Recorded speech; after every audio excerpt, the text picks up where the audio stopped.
Hello and welcome back, everybody. Today in calculus, we are looking at a new test called the comparison test, and actually another one after that called the limit comparison test. So again, we are in the part of the chapter where we're trying to figure out as many tests as possible to show that a series is going to either converge or diverge, or maybe it's going to be inconclusive. So as of right now, we have under our belt the geometric series test and also the integral test. So now there is going to be this comparison test and limit comparison test. So here's an example of a problem that will actually use this test right here. Determine if the following series right here, the summation from n is equal to 1 all the way to infinity of 1 over 5 plus 3 to the n, is it going to converge or is it going to diverge? Now, thinking about the test that we have so far, this is definitely not going to be something that's geometric because of the fraction that we have, nor is this something that we can integrate because, well, it's just too difficult to integrate in this case. But it's not to say that, this is not something that is out of our grasp, because if you take a look at what we have as a summation right here, something that is very similar to it is this guy right here, the summation of n is equal to 1 to infinity of 1 over 3 to the n. Now, this guy right here, without the 5, that would make my life a lot easier because I can definitely tell that this is going to converge because of the geometric series test. So the question is, well, how does what I have compare to what I actually have, what I actually want, how does what I want actually compare to what I have over here? Well, if you're thinking about graphically or like numerically, we know the following is true. What I have, which is the summation of n is equal to 1 of all the way from n is equal to 1 all the way to infinity of 1 over 5 plus 3 to the n, this guy is going to be less than the one that I know is going to converge because of the geometric series test. Okay, so let me kind of write this down over here. This is going to converge because of the geometric series test. And we actually have done a comparison test in the past, actually, but now we're going to utilize it in a form of a summation, but rather than an integral. So here underneath is going to be the comparison test before we actually conclude this problem right here. So suppose that you actually have two series right here. We'll go ahead and call them A of n, summation of it, and also B of n, the summation of it. Both are going to be series, and just to make things a little bit easier, we're going to go ahead and make sure that all the terms are going to be positive. So if we have that B of n is going to converge, where B of n, you can see, is going to be greater than A of n for all values of n. So underneath right there, you can kind of see that happening. Then the conclusion is the following. Well, if B of n, which is going to be above A of n, is going to converge, then if you think about like the area under the curve, then everything underneath it must have a smaller area under the curve. Above it is a finite number because it converges. So therefore, underneath is going to also have a finite number as a sum as it converges. So the conclusion in this case is that the summation, and let me just go ahead and use the proper pen over here, then the summation of A of n, which is underneath it, converges also. So converges also. So that is going to be our comparison test. Now, similarly, if we have a comparison from underneath, we can do the same thing. If you have B of n, which diverges, and we have a function above B of n, we'll go ahead and call A of n. So underneath right here, you can see that this is the scenario right here. B of n over here is going to diverge. So that means the area under the curve is going to be not a finite number, but rather something that's like undefined or infinity. Well, if you have a function that is above it consistently, then therefore that has to diverge as well, because if the lower bound, if the lower area under the curve is going to be infinity, then anything above it is going to be infinity as well.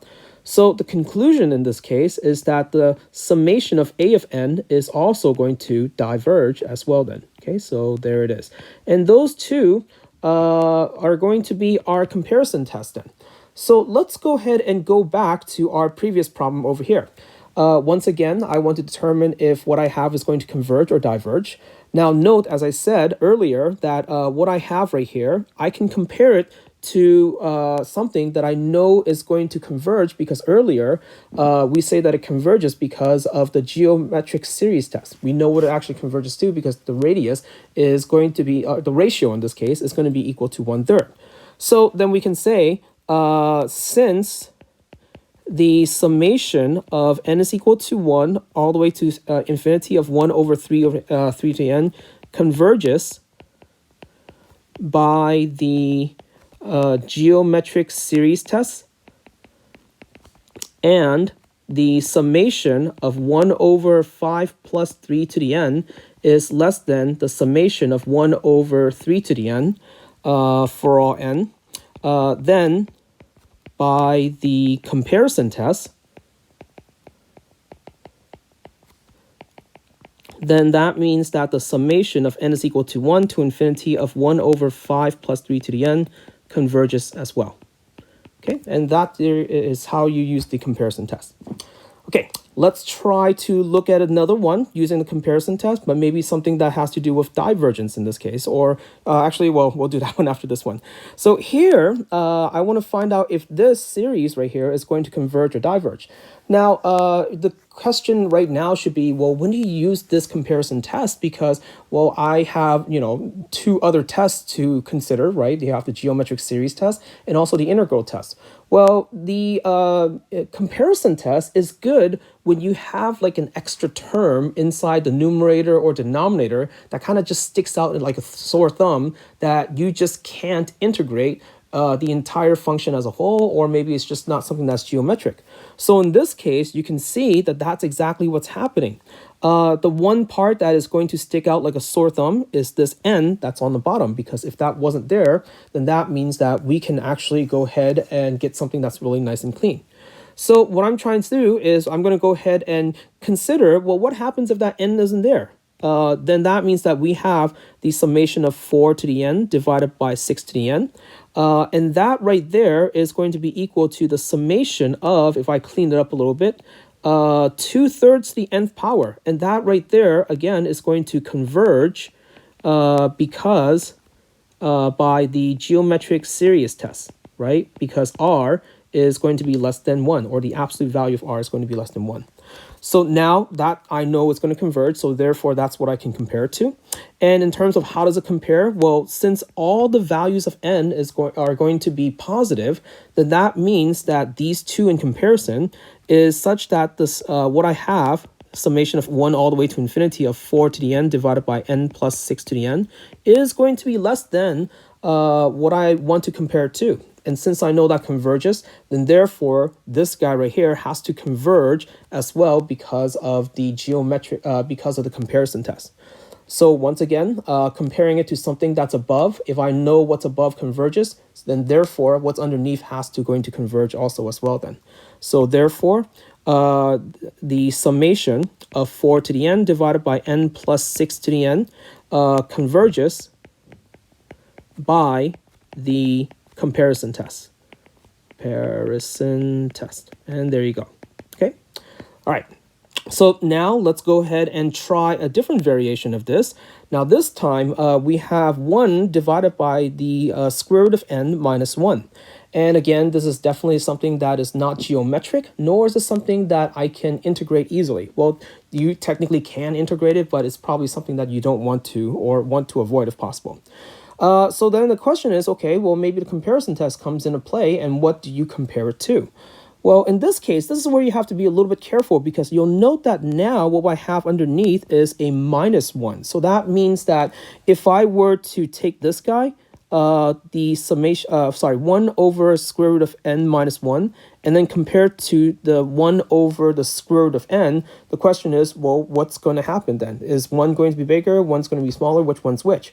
And in this case, it's definitely going to be the other way around. It's going to be 1 over the square root of n is going to be greater than that other thing. Just to kind of give you a numerical example, if n is equal to 2, or n is equal to 4 actually in this case, then we have 1 over the square root of 4, and then 1 over the square root of 4 minus 1, so 1 over 2, and then we have 1 over 1. So you can see that, oh, I am messing up right here left and right. Is that right? This is going to be bigger than this then in this case, all right? So that is my fault. Well, let's just say that that never happened. But anyhow, let's go ahead and write that in. So this is actually going to be greater than what I want to compare it to. Okay, so if what I have and what I want to compare it to is going to be greater than one to the other, then that means that underneath, if I'm going to use this comparison test, it has to diverge. And it actually does, because look, as soon as I put the summation underneath each one of these, or summation next to each one of these, we know that this one is going to diverge because of the p-series test, right? Because your value of p is going to be equal to 1/2 in this case. And therefore, if you think about like the integral test, this is something that is going to diverge then. All right, so then that means that we have all the qualifications that we need. Okay, so we can go ahead and write out now.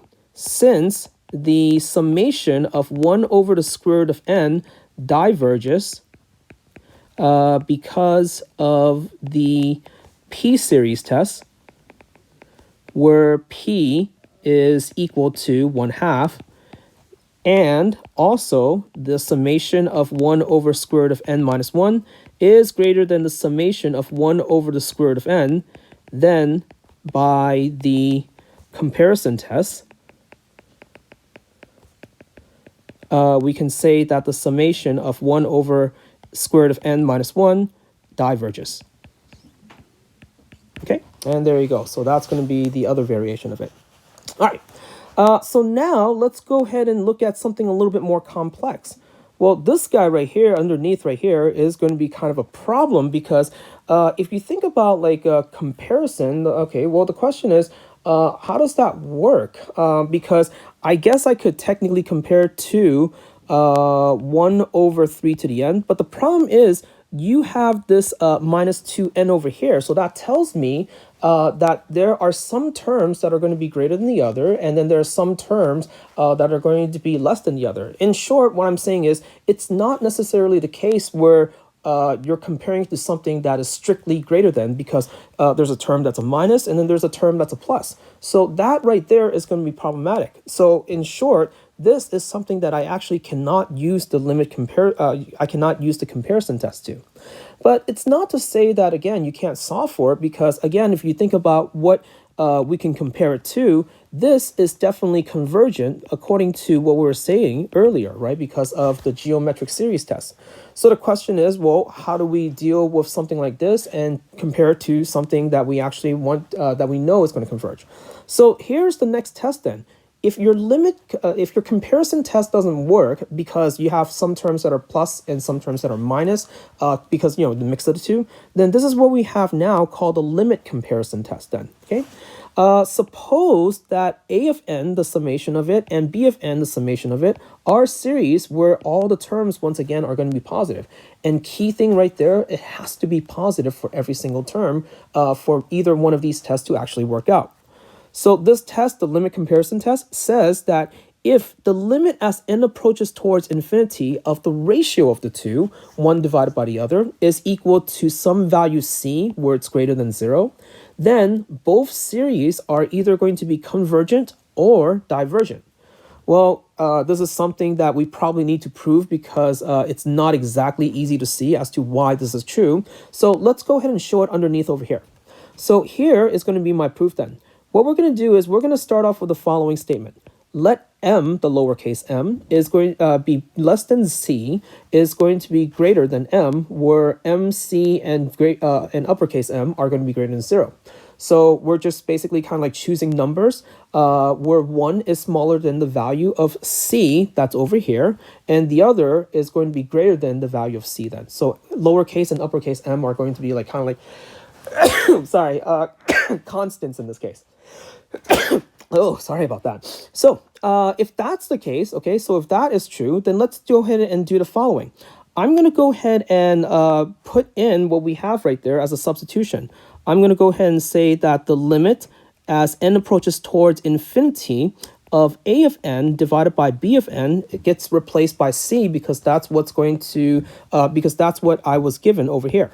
And that is going to be less than lowercase m, which is going to be less than the bigger case m. Now, because of what I have, then I can kind of like multiply to both sides of the inequality to get the following. the limit as n approaches towards infinity of b of n multiplied by m, and then is going to be less than the limit as n approaches towards infinity of a of n is going to be less than m, that capital M, multiplied by the limit as n approaches towards infinity of b of n. So it's just a simple multiplication in this case. And I can do that because, again, b of n, remember, all the terms are going to be positive. So that's why I can do so. Now here, let's go ahead and think about, what we actually have then in this scenario. Okay, if it's the case that the limits, if it's I'm trying to figure this out. I think I kind of okay. Hopefully I didn't mess up over here. Okay, so if it's the case where the summation of b of n converges, right? So let's think about that scenario over here. So let's just say that that the summation of b of n converges. So then that means that this part over here, well, that's just the limit. That's just the comparison test from earlier. Remember, b of n is something that's lower, and if that converges, then the conclusion is, according to what I have on the left, is that the summation of a of n also converges because of the comparison test. And similarly, now looking at the other side over here of the inequality, this part over here, if I know that the summation of b of n diverges, okay, then that means that the summation of a of n also diverges because of the comparison test. All right, so there we go. That's basically going to be the proof of it in this case, okay? And let's see. Oh, wait, hold a second. Let's see. If b of n diverges, then that means, oh, sorry. Hold on. I kind of made the wrong coloring over here, so you have to kind of forgive me.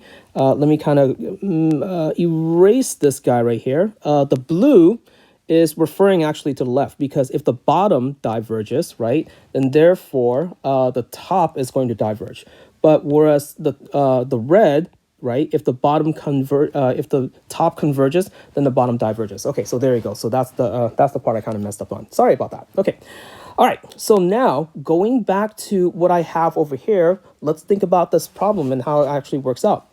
Once again, I know the summation of 1 over 3 to the n converges. So now what I want to do is I want to be able to use this limit comparison test, or put it to good use. So here I'm going to go ahead and write the following then. Limit as n approaches towards infinity of 1 divided by the other. So 1 over 3 to the n minus 2n plus 1, and then divided by 1 over 3 to the n. And what happens then is we have limit as n approaches towards infinity of 3 to the n goes on top, and then on the bottom we have 3 to the n minus 2n plus 1. This guy right here, the limit of it is going to be equal to 1, because if you think about L'Hopital's rule, what's going to happen is the bottom is going to keep diminishing to a point where it's always going to be 3 to the n. So if you have 3 to the n on top and 3 to the n on the bottom, then that means the limit of this is going to be equal to 1. And so therefore, by the limit comparison test, since the summation of 1 over 3 to the n converges by the geometric series test, then that means that the summation of 1 over 3 to the n minus 2n plus n plus 1 also converges. And there we go. That's how you're going to compare the two, then using the limit comparison test then. So once again, the limit comparison test is good for whenever you have terms that are both positive and negative, or you have both plus or minus sign in there. Okay, let's go ahead and look at this one over here underneath, which is going to be kind of like the same idea here. Now for this summation over here, and it seems like I forgot to write out what is the boundary in this case. So this is going to be summation from 1 all the way to infinity. All right, so there it is. So this definitely looks like something that is not integratable, so integral test is out of the question. It is not something that's geometric, so that's definitely out of the question too.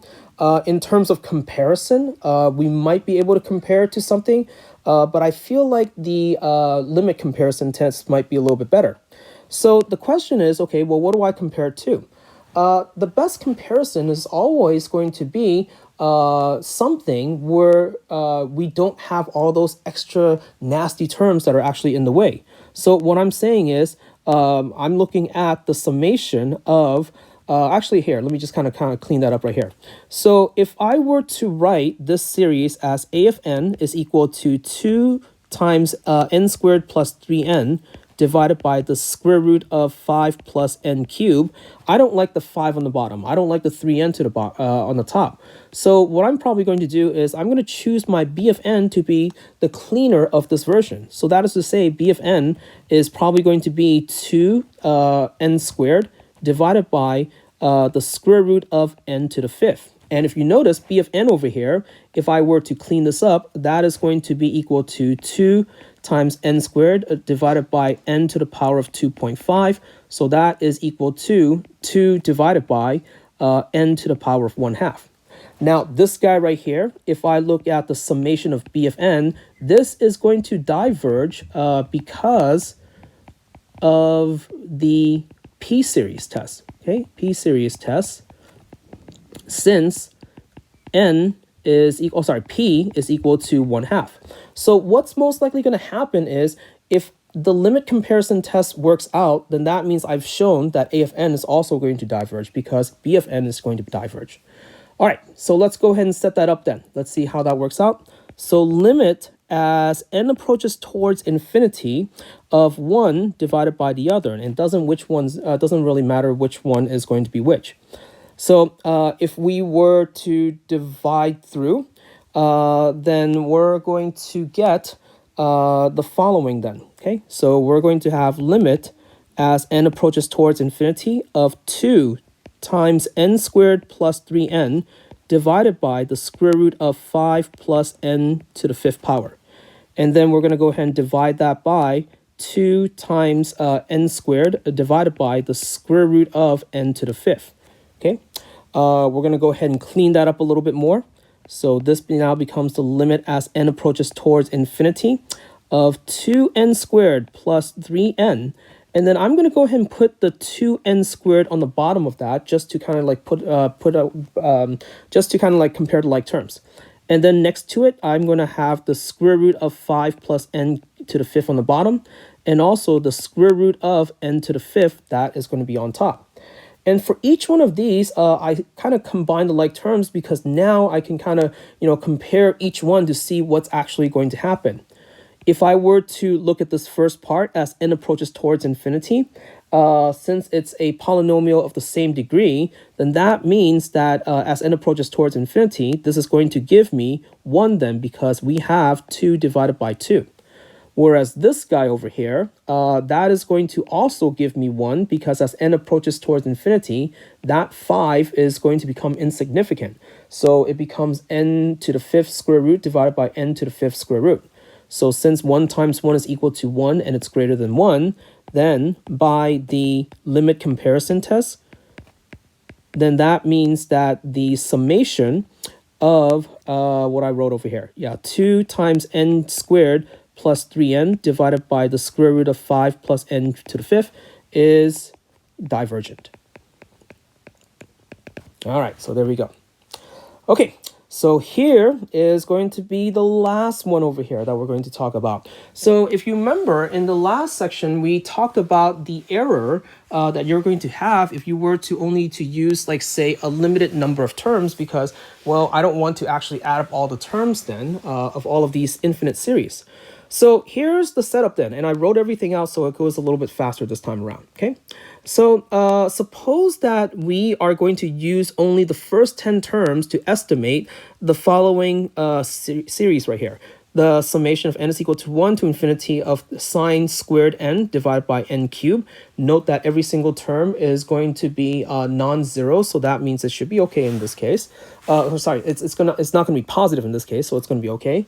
I want to know what would then be the error be less than. So I'm going to only write out 10 terms, and I want to know what is the error in comparison to what it's supposed to be equal to then. Well, what I'm going to do first is I'm going to see if this is convergent or divergent, because that is actually essential. So what I have right here, I'm going to compare it to the summation of n is equal to 1 all the way of 1 over n cubed.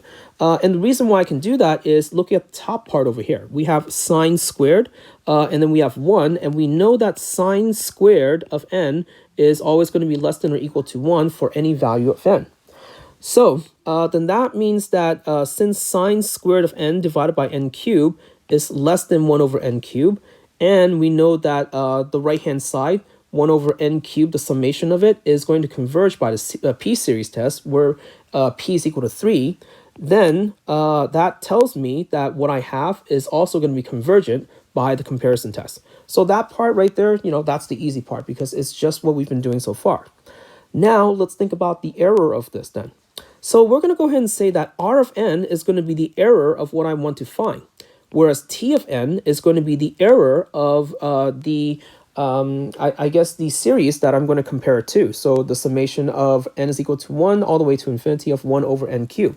Then we definitely know that because the summation of one is smaller than the other, then that means that R of n should be less than or equal to T of n. Well, that's the good thing, because if R of n, what I'm trying to find, is less than T of n, I know how to find the error for T of n because we did it in the last part.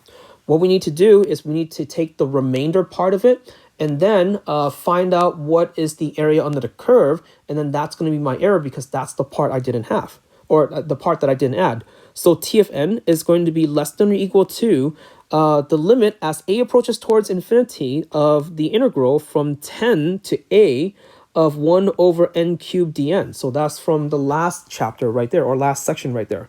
And the reason it's n because, well, we have 10 terms, right? It's everything after the 10th term. So then that right there is an improper integral. So that's the reason why we have a approaches towards infinity. So we're going to go ahead and solve for that improper integral over here. Limit as a approaches towards infinity of negative 1 over 2n squared boundary from 10 to a. Going to go ahead and plug in the upper bound and then the lower bound. And so for the upper bound right here, as a approaches towards infinity, you can see that that's going to go to 0, and all that's left is 1 over 200. So if you compare that now to the very beginning, then that means that R of n, the error of the function that I'm trying to find, or the of the series that I'm trying to find, is going to be less than or equal to 1 over 200. So that's going to be my error for using only 10 terms. All right, so that was a mouthful. Thank you so much for watching. I will see you guys next time then. Okay, goodbye.